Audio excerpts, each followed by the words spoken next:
Thank you very much, sir. A very good morning, ladies and gentlemen. It actually is a great pleasure as well as a great honor for me to be in this distinguished gathering here, not only in the Royal Botanic Gardens here in Sri Lanka, but internationally. So I'm going to talk about the life and works of Alexander von Humboldt, and also for the lessons that we can learn from his life. So we are going to celebrate today not only a great naturalist, not only an indefatigable,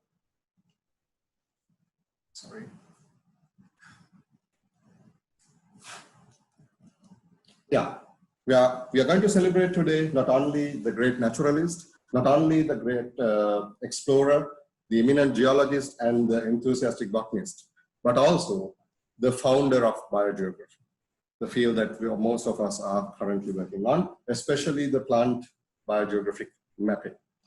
And he is not the only one and only, the Friedrich Wilhelm Henrik Alexander von Humboldt. And actually, the giants in the 19th century evolutionary biology and biogeography that we know today, Charles Darwin, the reluctant revolutionary, or the father of the evolution or the evolutionary biology, as well as the father of the biogeography, Alfred Russel Wallace, the almost Darwin, and both of them were influenced by this 18th century hero, Alexander von Humboldt, the great naturalist and the founder of biogeography as we all accept today. And if we go back 300 years back to the life of Humboldt, he was born in 1769 at Berlin to a pretty aristocratic family, and grew up in an estate near Berlin with his best friend and brother, Wilhelm. And being a smart child, he learned quickly, and he was fascinated by the nature. And he was collecting and drawing insects, flowers, rocks, all over, everything that he finds there. And unfortunately, when he was 9, he lost his father, who was in the army. And further, the children's relationship with the mother turned cold and a bit loveless. And that actually made Humboldt going deep into reading the adventure novels. And that actually made him more and more interested on nature and adventure. And they schooled with the intention of joining the civil service, actually as a very, in order to fulfill their mother's interest. And by 1796, further, Humboldt actually lost his mother. Maria Elizabeth Colomb passed away in 1796, and surprisingly, leaving an inheritance that provided Humboldt with the financial freedom to go to his dream of exploring nature. So by 1799, Humboldt took a decision. He was in the mining industry, in the civil servant, as a civil servant, and Humboldt left the civil service and joined his fellow botanist, Ami Bonpland, to pursue his dreams of exploring nature. And they went on an expedition to South America, which is very little known by them. And there begins a career that have changed the whole world, including what we do today. And just to highlight his life, these are some of the quotes from different people.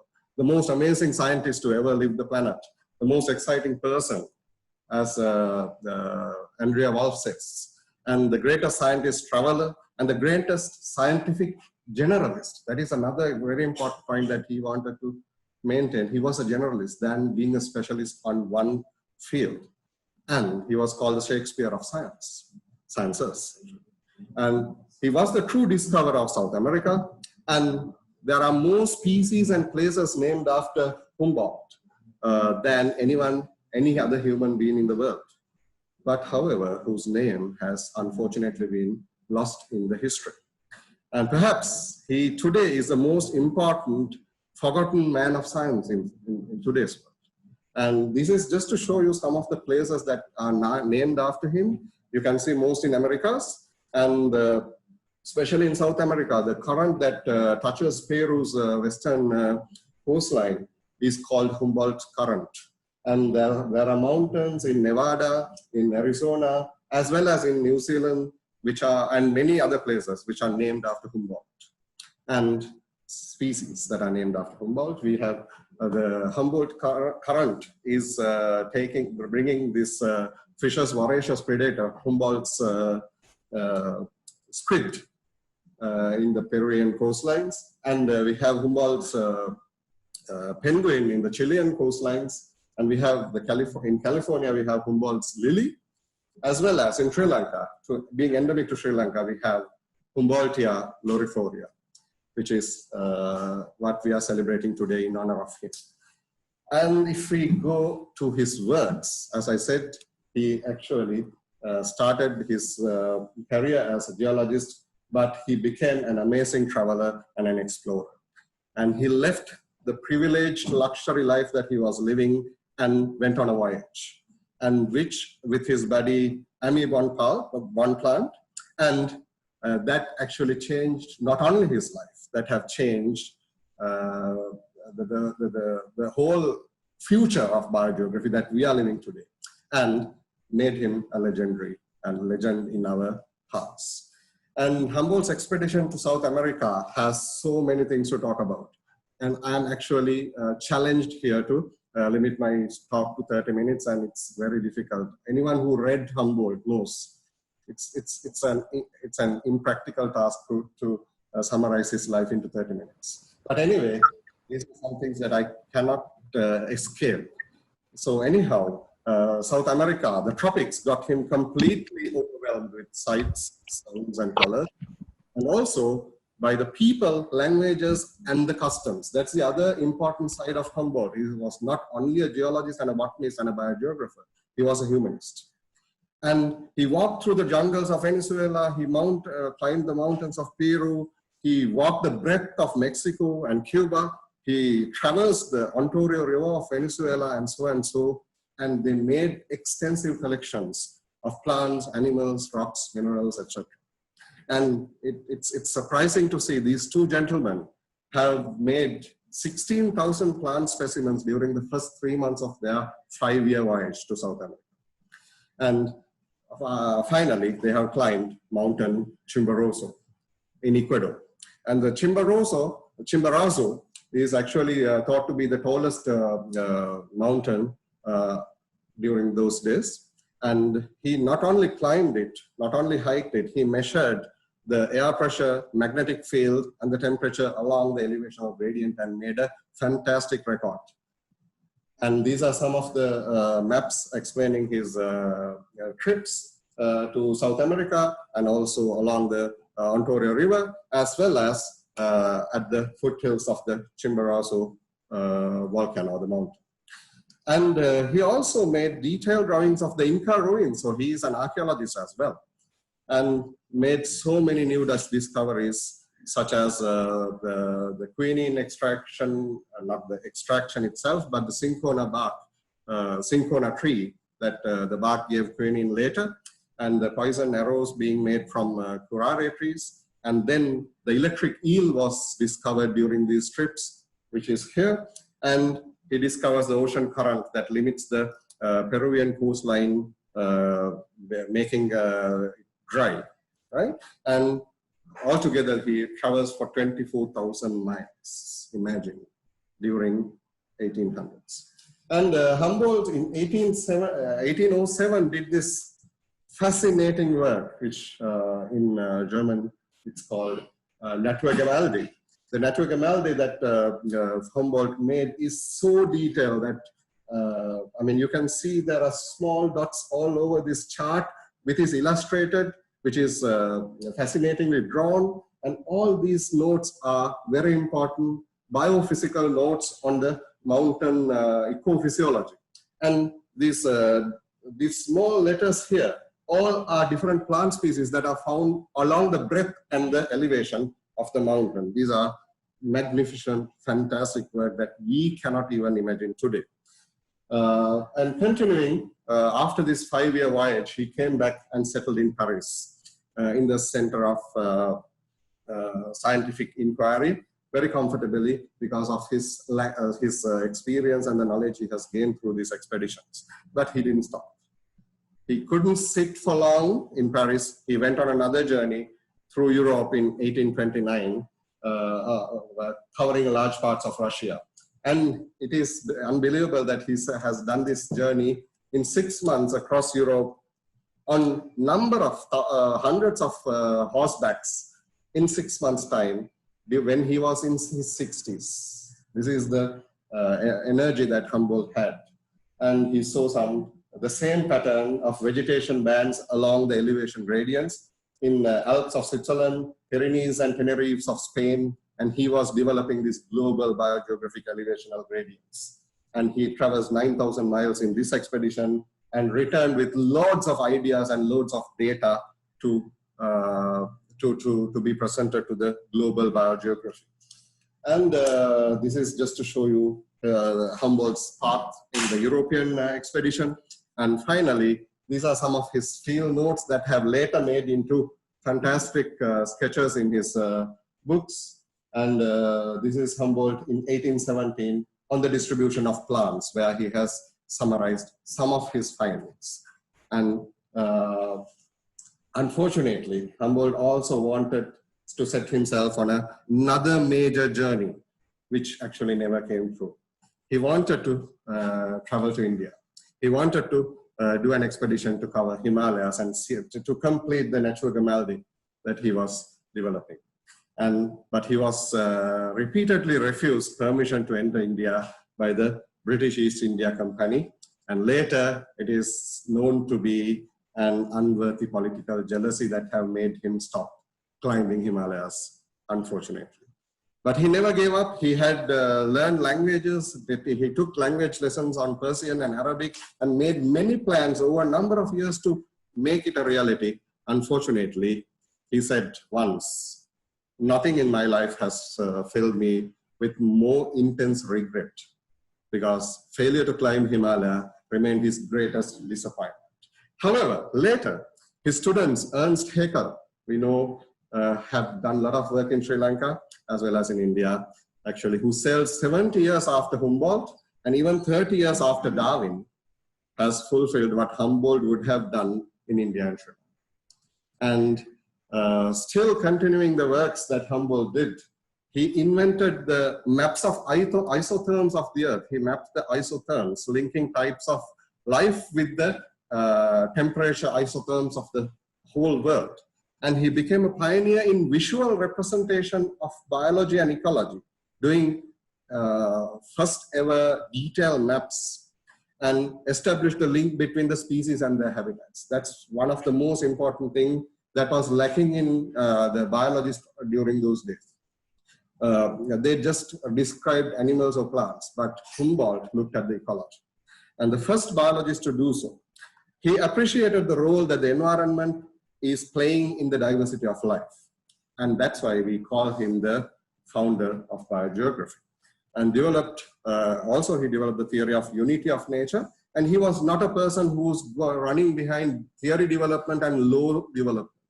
This is the only theory that he has written. But he has written thousands of books that he has lost the count of, actually, and mapped the geography of plants. And these are some of his isotherms of the world and mapping the plant biogeography of South America, and so on. And so many books have been written, which he actually himself lost the count of it. And most were international bestsellers during that time. People were reading Humboldt. That is the important part of this academic. He's a scientist who went into the people's minds. And monumental 5-volume publication came out as Cosmos was his masterpiece. And it took him 2 decades to complete this masterpiece.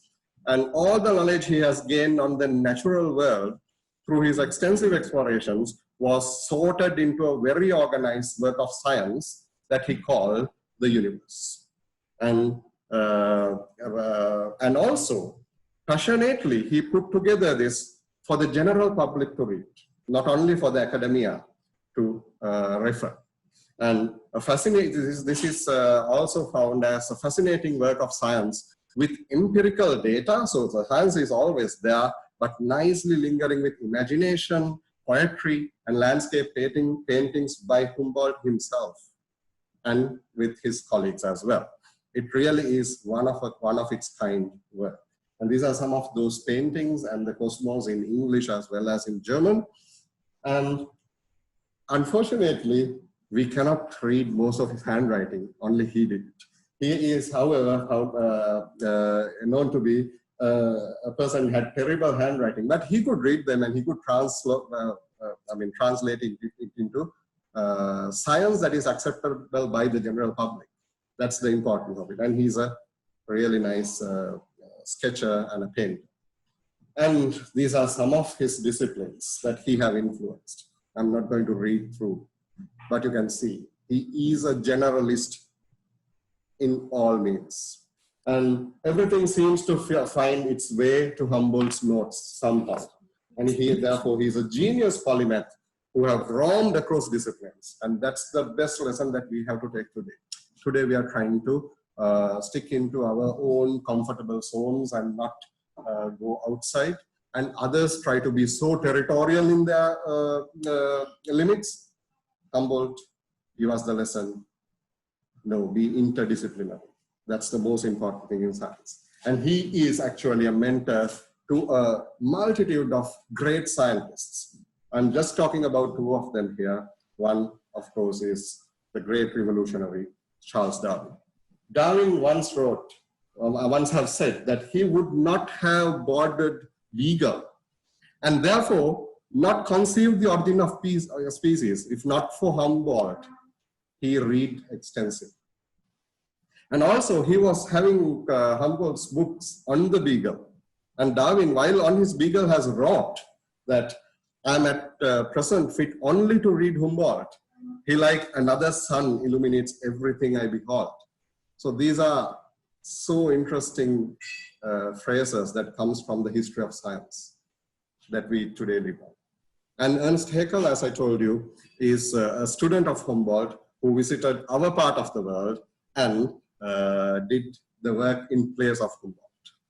And finally, he is so much of an interesting scientist that Humboldt describes the earth as a living organism. He actually saw that everything on earth is connected. Nature is a web of life. And he understood the connection between the coastlines of South America and the western coastline of Africa, even to 100 years before the theory of plate tectonics was invented by another German scientist later. And he mentioned about the keystone species concept 200 years ago, before the concept was named. And he's also one of the leading forgotten environmentalists in the world. He actually warned about the devastating impacts that the deforestation and irrigation and monocultures can do to the world. He wrote about the fundamental functions of ecosystems, not about the species. And also, he predicted the human-induced climate change 300 years ago in the 18th century. And he therefore also, on top of that, he defined the global climate and vegetation zones for the first time. And this is fascinating to see. Humboldt in 1832 talked about mankind's mischief that destroys the nature and the order of nature, and predicted the human-induced climate change. And he exactly, very correctly said, they do this through destruction of forest, that is deforestation, distribution of water, i.e. irrigation today, and through the production of great masses of steam and gas in the industrial centers. Imagine this in 1832. Now we are realizing his imagination, right? And therefore, there are thousands of lessons from Humboldt to us, but I would like to summarize a few of them which are most important. One is his untiring efforts, the powerful feeling of curiosity that took him travel around the world even after his 60s. And being interdisciplinary in science and always comprehend how does one part of nature is influencing the other. And also, Humboldt once said that one cannot grasp all what the nature has to give by simply looking at it. There must be an emotional connection as well, which today's scientists are lacking. We don't emotionally connect with the nature, the animal or the plant that we work on. Humboldt has told us 300 years ago to do that.